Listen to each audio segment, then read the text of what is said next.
नाजरीन आदाब। अपनी बात में आप सबका इस्तकबाल है। अपनी बात जिस मीडियम के थ्रू हम आपसे कर रहे हैं ये साइंस और टेक्नोलॉजी का मीडियम है। एक ज़माने में जब स्टीम इंजन का इजाद हुआ तो तारीख़ और इन्फॉर्मेशन स्टीम इंजन की रफ्तार से चल रही थी।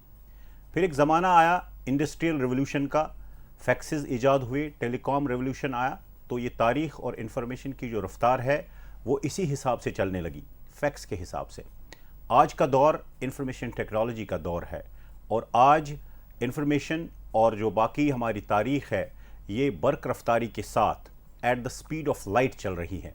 तो इतनी तब्दीली जो रोनमा हुई पिछले कई दहाइयों से वो हमारे सामने है साइंस और टेक्नोलॉजी के एतबार से। आज हम बात कर रहे हैं साइंस और टेक्नोलॉजी के बारे में और मेरे पास मेरे पैनल पे जो साइंटिस्ट और सहाफ़ी हजरात तशरीफ़ फरमा हैं वो हैं मिस्टर प्रोफेसर पंकज शरण जो प्रोफेसर ऑफ फिज़िक्स हैं जामिया मिलिया इस्लामिया, मिस्टर विजय रैना जो सहाफ़ी हैं, और उनके साथ बैठे हैं निमिष कपूर जो साइंटिस्ट हैं विज्ञान प्रसार के साथ। आप सबका हम यहाँ पर इस्तकबाल करते हैं और आपको ये बता दें कि ये जो प्रोग्राम है इसमें हम एक मंसूबाबंद तरीके से चल रहे हैं, एक स्ट्रक्चर्ड तरीके से चल रहे हैं कि कुछ सेगमेंट्स हमने बनाए हैं। पहला सेगमेंट जो है हम रिकॉग्नाइजिंग द फैक्ट्स के हिसाब से चल रहे हैं कि हमारे जो हकाइक हैं वो क्या है साइंस और टेक्नोलॉजी के हिसाब से। आइए देखते हैं हमारा पहला सेगमेंट हकाइक का मजमुआ।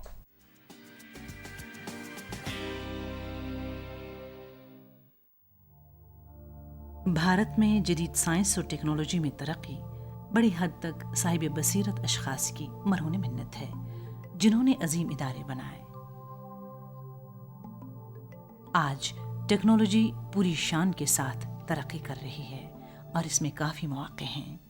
हालांकि आज भी भारत में चीन और मशरिक़ बईद के ममालिक की निस्बत आईटी का कम इस्तेमाल हो रहा है। भारत में टेलीडेंसिटी सिर्फ 2.6% है जबकि आलमी औसत 15% है।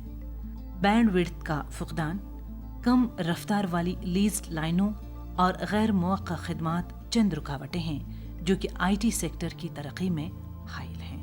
जब तक कि टेलीडेंसिटी खातिर खाह बढ़ नहीं जाती मुनासिब आईटी इनकलाब हमारे मुल्क में मुमकिन नहीं। हमारे मुल्क में ग्रेजुएटों की सबसे बड़ी तादाद है। पीछे मुड़कर देखने से मालूम होता है कि हमने काफ़ी मंजिलें तय की हैं और आईटी शोबा भारत सरकार को महसूलात का बड़ा हिस्सा फराहम कर रहा है। सन 1980 के अवाइल से आईटी अवेयरनेस और मुतल्लिका सरगर्मियां हमारे मुल्क में काफ़ी ज़ोर शोर से जारी हैं। हम अनकरीब अपने मुल्क को इल्म के सिलसिले में एक आलमी सुपर पावर का दर्जा दिलाएंगे क्योंकि भारत के लोग तालीम को ज़बरदस्त अहमियत देते हैं। आईटी और बुनियादी बैंक खिदमात से माली शमूलियत एक हकीकत बन जाए, इसे हर पंचायत तक तौसी दी जाए और पैसे की मुंतकली की सहूलियात हर किसान तक पहुंचाई जाएं। भारत में ई गवर्नेंस बुनियादी ढांचे को बढ़ावा देने के मौके का फ़ायदा उठाना, ई गवर्नेंस बुनियादी ढांचे का फ़रोग़ ज़रूरी है। जी, ये हमने एक मजमुआ दिखाया कि हम कहाँ पर खड़े हैं। प्रोफेसर पंकज शरण, आप मुझे ये बता दीजिए जो हमारे पास वसाइल हैं और जो क़ुव्वत हमारे नौजवानों में है और जो ओवरऑल हमारे सिस्टम में है, तो क्या इसकी अमल दरामद हो रही है क्या साइंस और टेक्नोलॉजी को बढ़ावा देने के सिलसिले में? मुझे लगता है हो रही है, काफ़ी हद तक हो रही है। लेकिन अगर हमारे एजुकेशन या शिक्षा में हम उसको और पहले से ला सकें और स्कूलों से ला सकें तो वो और अच्छा हो सकेगा। हमें लगता है कि हम इस दिशा में बहुत काम कर सकते हैं। ओके रैना साहब, मुल्क में साइंस के फ़रोग से मुतल्लिक क्या पॉलिसी आपको दिख रही है पिछले कई सालों से कि साइंस और टेक्नोलॉजी को फ़रोग देने के लिए क्या क्या हो रहा है और क्या होना चाहिए? देखिए तारिक साहब, दो चीज़ें ज़रूरी हैं जिसको देखना पड़ेगा हमको। एक ये कि अगर टेक्नोलॉजी है तो उसको यूज़ कौन करेगा। दूसरा ये कि क्या हम ऐसे लोग पैदा कर रहे हैं जिनको साइंसी रुझान है। जहाँ तक मेरी दानिश का ताल्लुक है, मुझे नहीं लगता है कि हमारे गाँव के लोगों में इतना ज़्यादा वो उनको मालूम है। जैसे वो जैसे ई बैंकिंग की बात है, जैसे वो सारे मौजूदा गैजेट्स हैं उनको यूज़ करने की बात है, जब तक उन तक ये नहीं पहुँचेगा तो तब तक कोई, मुझे नहीं लगता कोई नतीजा निकल जाएगा, नंबर एक। लेकिन बेसिक फैक्टर जो है, हमने जब लेटेस्ट 30-40 साल में, क्योंकि रोज़गार का एक बहुत बड़ा मसला है, इसको तालीम को रोज़गार से जोड़ने के लिए हम मैनेजमेंट ग्रेजुएट्स, डॉक्टर्स और इंजीनियर्स प्रोड्यूस कर रहे हैं, जिसकी वजह से मुझे लग रहा है कि साइंस में जो हम PhDs कर रहे थे, जो रिसर्च कर रहे थे, वो कम हुआ है। क्योंकि अगर हम देखें कि बाहरी अमेरिका में और बाकी मुल्कों में जो हिंदुस्तान से साइंटिस्ट जाते थे, उनकी तादाद भी कम हो गई है। और अब वक्त आया है कि हम इस चीज़ की तरफ ध्यान दें, हम मजदूर बनकर ना रहें, बल्कि हमारा जो इंटेलेक्चुअल डेवलपमेंट हो और साइंस और टेक्नोलॉजी में वो मंजिल पा सकें जो हमें पाना चाहिए और जिसके हमें सकत है। ओके, निमिष कपूर, आप साइंटिस्ट हैं, और जो साइंटिफिक मिजाज होता है, जो अगर वो किसी कौम में और किसी मुल्क में पैदा हो तो उसके लिए तरक्की और बाकी चीज़ों के रास्ते खुल जाते हैं। क्या आपको लग रहा है कि हमारे मुल्क में और हमारी ब्यूरोक्रेसी में और हमारे सिस्टम में वो साइंटिफिक मिजाज पैदा हो रहा है? बहुत उम्दा प्रश्न किया आपने। जो साइंटिफिक मिजाज की बात है, ये सबसे पहले पंडित जवाहरलाल नेहरू ने देश में की थी। जो साइंटिफिक टेम्पर का ये जो टर्म है, ये नेहरू जी देश में लेके आए थे, और आज भी हम स्ट्रगल कर रहे हैं, संघर्ष कर रहे हैं कि ये हम अपने लोगों में, अपने बाशिंदों में इस चीज़ को इससे वाकिफ़ करा पाएँ कि भाई ये साइंटिफिक टेम्पर है क्या चीज़। ये कोई विशेष, कोई ख़ास चीज़ नहीं है, एक बहुत आम चीज़ है। और ये तब आएगी जब हम अपने साइंस और टेक्नोलॉजी की जो पढ़ाई है, जो एजुकेशन है, उसको स्किल डेवलपमेंट के साथ जोड़ेंगे, ताकि जो स्टूडेंट उसमें पढ़ाई कर रहे हैं उनको सिर्फ एक किताबी पढ़ाई तक वो सीमित ना रह जाएं, वो उसमें अपना हाथ आजमाएं, उसमें कुछ स्किल हासिल करें, एक कैपेसिटी बिल्डिंग उनकी हो, एक वो डिसीजन ले पाएं। तो तब कहीं जाके हमको दिखाई देगा कि एक साइंटिफिक टेम्पर की आप जो चीज़ की बात कर रहे हैं, जो वैज्ञानिक जज्बे की बात कर रहे हैं, वो हमको दिखाई देगी। प्रोफेसर पंकज शरण, जो साइंस एंड मैथमेटिक्स पढ़ने का रुझान था पहले ज़माने में, कुछ दहाइयाँ कबल भी, आज वो थोड़ा कम डिक्लाइन की तरफ जा रहा है, कम दिखाई देता जा रहा है। आपको क्या लग रहा है कि यूनिवर्सिटीज़ में जो हम ग्रेजुएट्स चर्न आउट कर रहे हैं, जो इतने ग्रेजुएट्स निकल रहे हैं, और उनमें साइंस में कम तादाद हो रही है क्या? हाँ, ऐसा है। और कुछ हद तक इसकी वजह ये भी है कि रोज़गार के जो नए एवेन्यूज़ या नए रास्ते खुले हैं, तो उनमें वो हमारे हाथ में नहीं है। वो तो एक दुनिया की इकोनॉमिक डेवलपमेंट के साथ चलता है, मार्केट ओरिएंटेशन है। तो उसकी वजह से आप देखेंगे कि हम लोगों की यूनिवर्सिटियों में, जहाँ पर पहले साइंस के लिए सबसे पहले दाखिला लेने के लिए होड़ लगती थी, अब कॉमर्स के लिए है या मैनेजमेंट के लिए है या इस तरह के उन चीज़ों के लिए है। तो और जबकि आज से करीब 40-50 साल पहले साइंस सब चीज़ों का एक जादुई करिश्मा जैसा था, जिसमें कि सब लोग जाना चाहते थे, क्योंकि उससे हमें लगता था कि जो फ्यूचर है, जो भविष्य है देश का, वो उसी से बनेगा। अब हम उसी स्थिति पे पहुंच गए हैं कि वो इंफ्रास्ट्रक्चर कुछ हद तक तो बन गया है, लेकिन प्योर साइंस के लिए जो वो था वो कम हो गया है। विजय रैना साहब, ये जो सरमायाकारी की ज़रूरत है हर शोबे में, साइंस और टेक्नोलॉजी के शोबे में जितना सरमाया चाहिए होगा, आपको लग रहा है कि उसके हिसाब से इसमें इन्वेस्टमेंट हो रहा है? वज़ीर आज़म हिंद जो हैं डॉक्टर मनमोहन सिंह, उन्होंने खुद तस्लीम किया है कि रिसर्च एंड डेवलपमेंट पे जितना पैसा खर्च होना चाहिए उतना नहीं हो रहा है, और ये बहुत तशवीशनाक बात है। इसका मतलब ये है कि दो चीज़ें हैं, हम लोगों को इस चीज़ की तरफ रागिब करें, अट्रैक्ट करें। जब तक लोग, बच्चे, हमारे जो नौजवान नस्ल है, जब तक वो साइंस की तरफ अट्रैक्ट नहीं होती है, जैसे इन्होंने कहा कि उसको, निमिष जी ने कहा कि उसको आप मिलाइएगा और एक जॉब ओरिएंटेड बनाएगा, लेकिन जॉब ओरिएंटेशन के साथ साथ जो हायर साइंस है, जहाँ तक मैं समझता हूँ, उसमें job orientation is a last resort. Basic है कि वो हमको एक समाज को क्या दे रहे हैं, निमिष कपूर साहब, आप हमें बता दीजिए कि जो आलमी सतह पे हम अपना सिक्का जमा सकते हैं, जी। क्या लग रहा है कि वो सिक्का हम जमा पाए हैं आज तक? आज तक हम जमा पाए हैं कि नहीं जमा पाए, उसमें तो मैं कोई टिप्पणी नहीं करना चाहूँगा, लेकिन इतना ज़रूर कहना चाहूँगा कि आज हम देखें, हम चंद्रयान मिशन को ले लें, हम अपने आईटी सेक्टर को ले लें, हम अपने सॉफ्टवेयर डेवलपमेंट को ले लें, उसमें ज़रूर कुछ ऐसे सेक्टर हैं जिसमें हम अपना सिक्का जमा चुके हैं। ओके। और अब हमें जो हमारा जो जिसमें डेवलपमेंट हमें दिखाई दे रहा है, अगर हम न्यूक्लियर टेक्नोलॉजी की बात करें, आज ये बहुत फ़ख्र की बात है कि हिंदुस्तान में अपने प्रयासों से खुद के रिसर्च एंड डेवलपमेंट के बाद हम 3 स्टेज न्यूक्लियर डेवलपमेंट प्रोग्राम कर रहे हैं। हमारे देश में पूरी दुनिया का जो न्यूक्लियर रिसोर्स है थोरियम, वो करीब 1/4 पाया जाता है। इतना ज़्यादा वो रिसोर्स है जो हमारे क्योंकि एनर्जी एक ऐसी चीज़ है सबसे जिसकी ज़्यादा ज़रूरी ज़रूरत है। हमको फ्यूचर में पड़नी ही पड़नी है, बगैर उसके हम कोई बात नहीं कर सकते। हम थोरियम रिच कंट्री हैं, हमारे मुल्क में दुनिया का 1/4 थोरियम अवेलेबल है, और हमारा जो अपना डेवलप किया हुआ 3 स्टेज न्यूक्लियर प्रोग्राम है जो तरक्की की राह पे चल रहा है, जिसमें हम थोरियम से स्टेज 2 में प्लूटोनियम बनाएंगे और उसके बाद हम स्टेज 3 में यूरेनियम बनाएंगे, जिसमें कोई न्यूक्लियर वेस्ट की बात भी नहीं है, और हर स्टेप में हम जो है वो नाभिकीय या न्यूक्लियर जो रिसोर्स है उसका इस्तेमाल करेंगे। आखिर वजूहात क्या हैं कि हम जहां पर इस वक्त खड़े हैं साइंस और टेक्नोलॉजी के मैदान में, हम क्यों वहां पर खड़े हैं? आइए देखते हैं हमारा पैकेज, हमारा तज्जिया हकाइक का।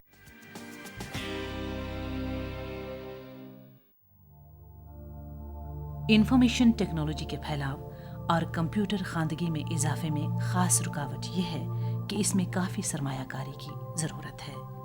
हमारे मुल्क में अक्सर लोग कंप्यूटर ख़रीदने की इस्तेदाद नहीं रखते और सिर्फ वसी पैमाने पर सरमायाकारी ही टेलीफोन, बिजली और इंटरनेट के मंजरनामे में बेहतरी ला सकती है, जिससे हमारे समाज का वसी तबका इसके फ़वाइद से मुस्तफ़ीद होगा।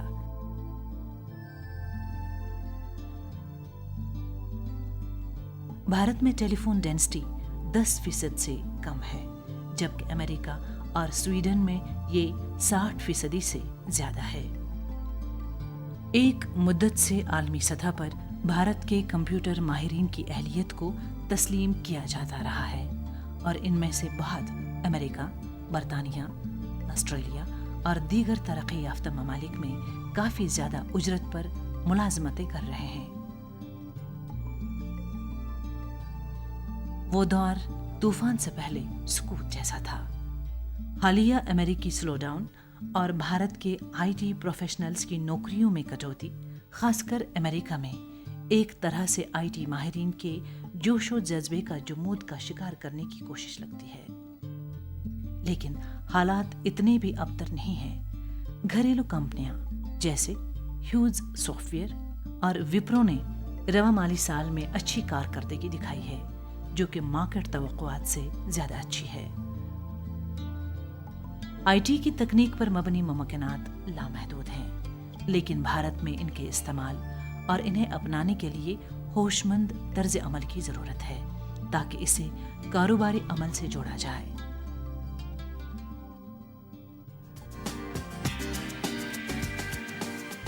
प्रोफेसर शरण, ये जो नई टेक्नोलॉजी की ज़रूरत है वो हम सबको है, ख़ासतौर में ई गवर्नेंस का सिस्टम। क्या आपको लग रहा है कि हम अपने समाज को इस टेक्नोलॉजी की मदद से कनेक्ट कर पाएंगे टेक्नोलॉजी के साथ, ताकि हमारे सिस्टम्स, जो बाकी सिस्टम्स हैं, वो एफिशिएंट तरीके से काम करें? हाँ, ये तो हम कुछ हद तक कर भी रहे हैं जी। जैसे कि हमारी यूनिवर्सिटी में सारा कामकाज अकाउंट्स का, फाइलों का, चीज़ों का, वो सब ई गवर्नेंस के थ्रू होता है, और मेरा ख्याल है कि ये धीरे धीरे सब जगह आ जाएगा।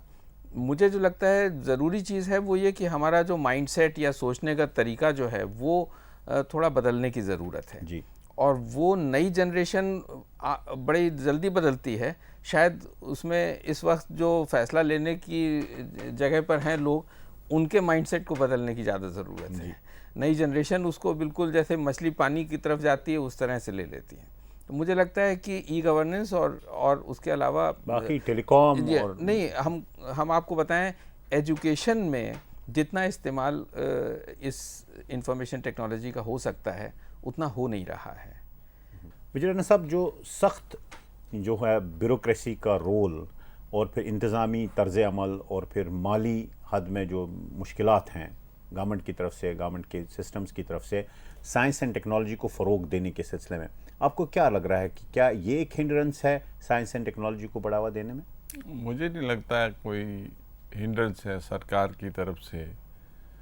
इसमें जब तक लोग मैसिव लेवल पे शामिल ना हों और जो नौजवान नस्ल है, जैसे मैंने पहले भी अर्ज़ किया है, उसमें उनको एहसास ना हो कि इसकी अहमियत क्या है और वो उनसे इसका बराह रास्त क्या फ़ायदा होगा, तब तक नहीं होगा। जैसे आपने अभी जिक्र किया अपनी इस पैकेज में कि भाई बहुत सारे लोग ऐसे हैं जिनको की रसाई नहीं है।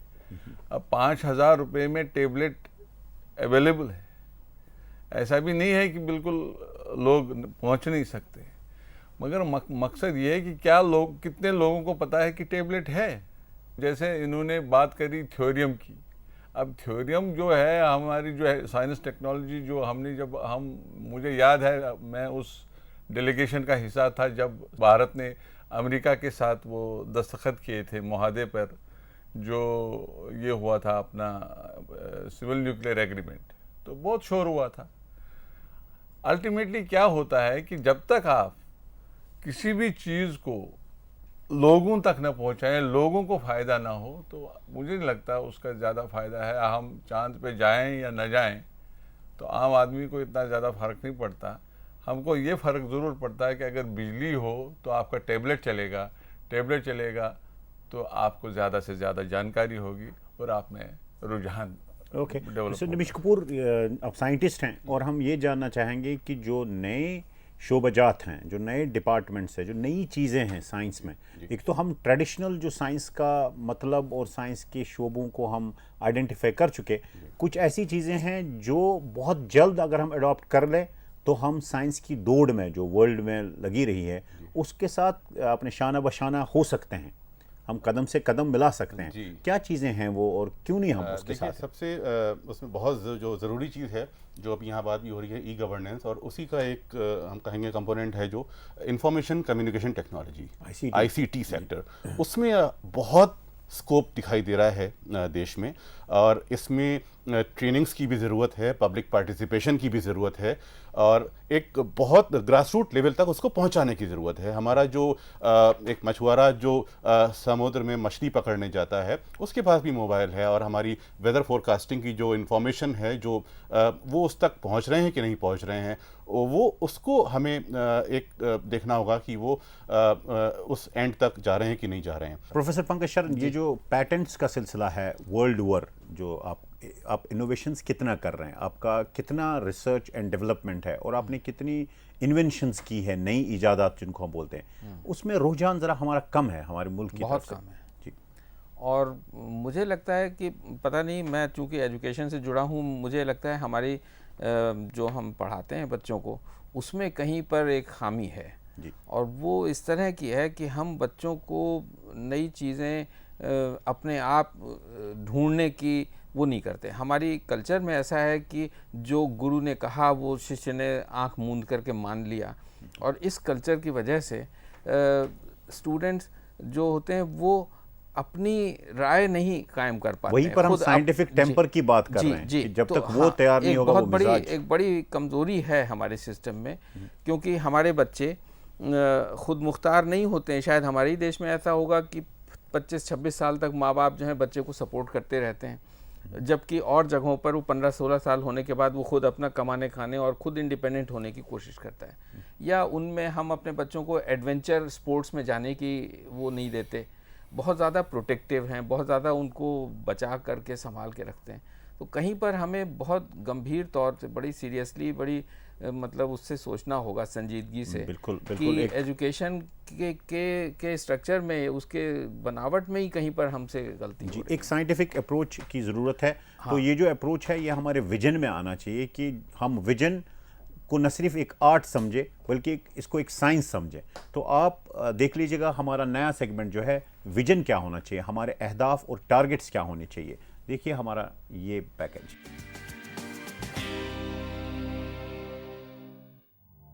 भारत में साइंस के वसाइल और कुव्वत बहुत ज़्यादा है, लेकिन इसकी अमल आवरी अभी पूरी तरह से नहीं हो सकी है। पिछले 15 साल में हुई तेज तर इक्तिसादी तरक्की के बाइस भारत के लिए अब पहले की निस्बत आसान हो गया कि वो साइंस में बहुत ज्यादा सरमायाकारी करे। रिसर्च एंड डेवलप में प्राइवेट वसाइल से भी सरमायाकारी हो रही है। अगरचे ये अभी कम ही है, हमें यकीन है कि हालिया दौर भारत की साइंसी तारीख में अहम है, जो कि हमें उस सतह से ऊपर लेगा जिसके हम दहाइयों से इंतजार में हैं। भारत को कुछ कुदरती फवाइद भी हैं। सबसे बड़ा ये है कि आबादी जवां है, जिसकी आज औसत उम्र 25 साल है। यूनिवर्सिटी में दाखिले की उम्र के भारत में 9 करोड़ नौजवान हैं, जो कि 2025 में 10 करोड़ तक पहुंचने की उम्मीद है। इनमें से अभी सिर्फ 13% आला तालीम हासिल कर रहे हैं, इसलिए इसमें तौसी के काफी इम्कानात मौजूद हैं। हमें यकीन है कि मुल्क में साइंस के फरोग से मुतल्लिक जामिया पॉलिसी की अमल आवरी से तेज तर तरक्की हो सकती है। ऐसी तरक्की जो 1991 के इक्तिसादी इस्लाहात के बाद से हमारे जीडीपी में देखने में आई। इक्तिसादी तरक्की से साइंस में सरमायाकारी और तरक्की बड़े पैमाने पर होनी चाहिए। इसके लिए जरूरी है कि साइंस हमारे सोचने के अंदाज में खास मकाम हासिल करे। भारतीय साइंस आज इस हालत में है कि इस मुहिम में मदद कर सके। भारत को साइंसी दुनिया में लीडर बनना होगा। इसके अलावा दुनिया के लिए इल्म बहम पहुंचाने का जरिया भी।